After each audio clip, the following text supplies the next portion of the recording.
Vamos a repasar ahora las características esenciales y algunas de las herramientas que nos van a permitir identificar y caracterizar, valga la redundancia, los campos que hemos estudiado hasta ahora. En particular, los campos de tipo potencial o por contraposición con los solenoidales, también se los denomina irrotacionales, tienen su origen en fuentes escalares.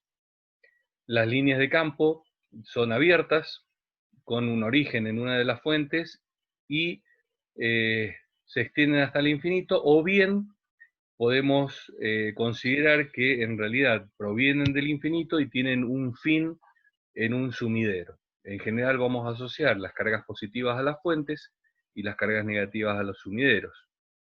La circulación en el campo siempre es nula, debido a que en realidad el trabajo que realiza este campo, o sea, eh, digamos, la energía, está asociada a una función potencial y por lo tanto depende del punto inicial y final. De tal manera que si tenemos una trayectoria cerrada, lo que implica volver al mismo punto de partida, no tenemos una variación de energía, por lo tanto no hay trabajo y por lo tanto la circulación es nula. Debido a que su naturaleza es de tipo escalar, el rotor de la función de un campo de tipo potencial es igual a cero. De ahí es donde proviene el nombre de irrotacional.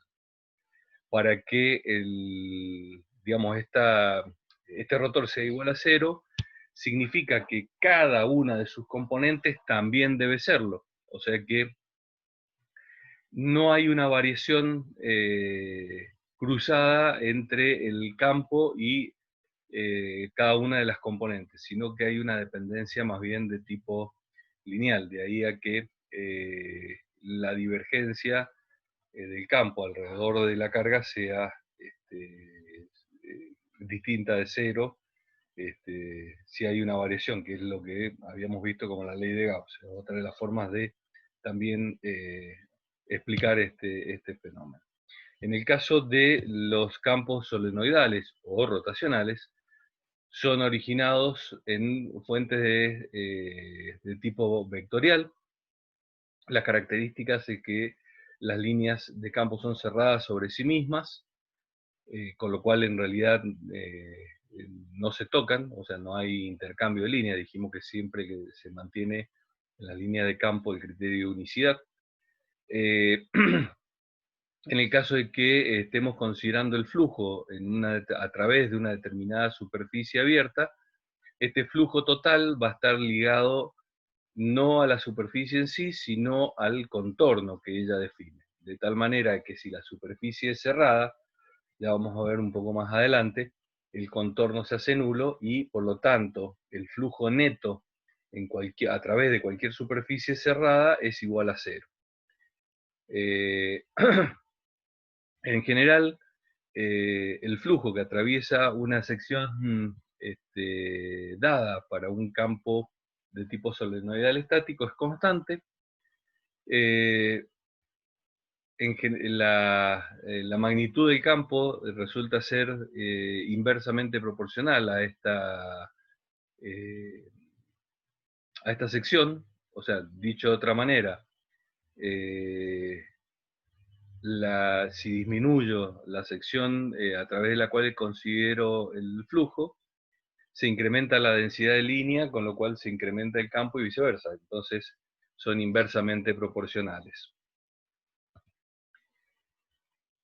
Pero estos campos no siempre existen de manera aislada, independiente entre sí, sino que pueden existir, digamos, en una región del espacio, campos compuestos, o sea que en una determinada región del espacio tengamos manifestación tanto de uno como de otro tipo de campo, que tengan naturaleza tanto escalar como vectorial. A este tipo de combinación se le denomina campo compuesto y tienen tanto componentes turbulentas como no turbulentas. Lo que queremos saber es si existe una dependencia entre ambos o no. Para ello vamos a utilizar algunas de las herramientas que hemos visto hasta ahora.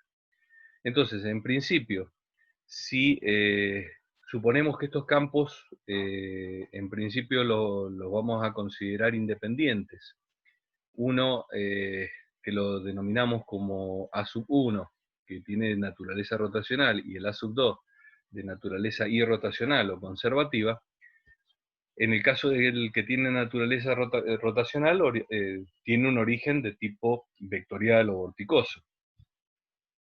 Entonces, aplicando el teorema de Stokes, como vimos, podemos definir, como dijimos, a través de un contorno cerrado, una superficie cualquiera. En este caso, la superficie S' es una superficie casi esférica porque tenemos una parte abierta alrededor del contorno C. Bien, imagínense que, como le dijimos, es la burbuja que hemos inflado alrededor del anillo. Bien, entonces, teniendo en cuenta lo que plantea Stokes, la circulación alrededor de esa trayectoria cerrada C va a ser igual a el flujo que atraviesa eh, la superficie S'.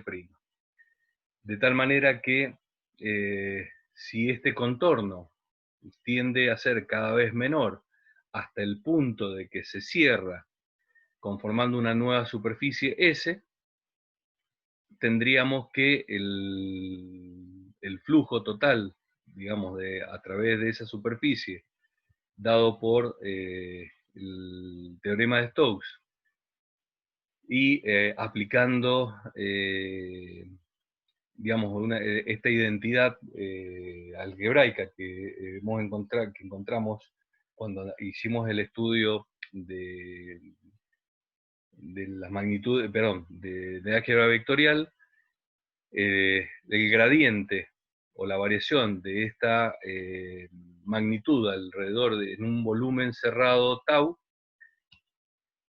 encerrado, digamos, por esa misma superficie, nos tiene que dar, o tiende, a medida que la superficie S' o la del contorno se va cerrando, tiende a ser cero,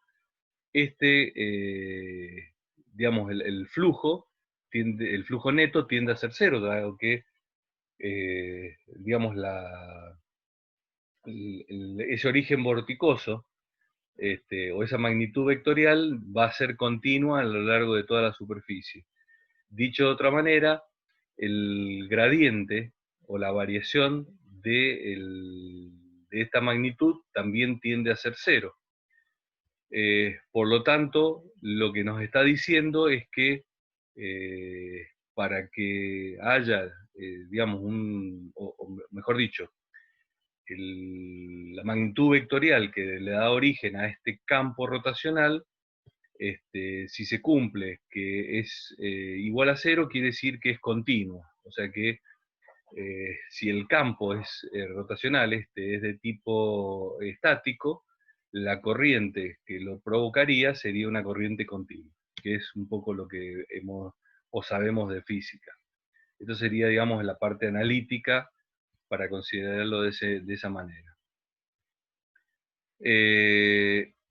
Esto nos demuestra que para que se cumpla esto, que digamos el flujo a través de una superficie cerrada es igual a cero, quiere decir que no solamente el campo, acá me confundí, no es F, es A1, es rotacional, también lo es la fuente J, que también tiene características de tipo solenoidal.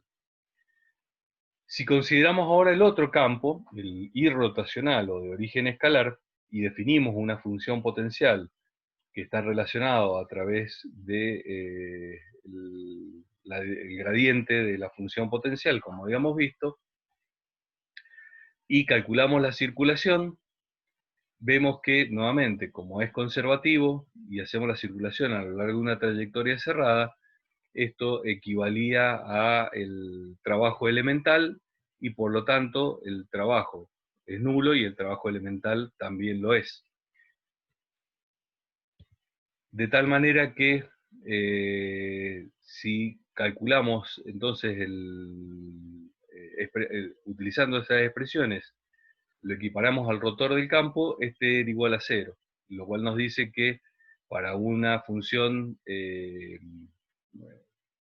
digamos, perdón, para un campo conservativo que tiene una función potencial asociada, el gradiente de la función potencial es nulo y por lo tanto no reconoce origen de tipo vectorial. Entonces, lo que me está diciendo es que si este campo no reconoce un origen de tipo vectorial, quiere decir que son independientes entre sí. O sea, no están relacionados entre sí los dos campos. Esto es digamos, sería la primera parte de todo lo que implica el trabajo práctico número 2 y nos da pie o nos da la introducción teórica para poder hacer la aplicación específicamente en los campos electromagnéticos y en particular, que es lo que vamos a ver en las clases siguientes, es los campos eléctricos en su estado estático, o sea, invariante en el tiempo, y lo mismo con los campos magnéticos.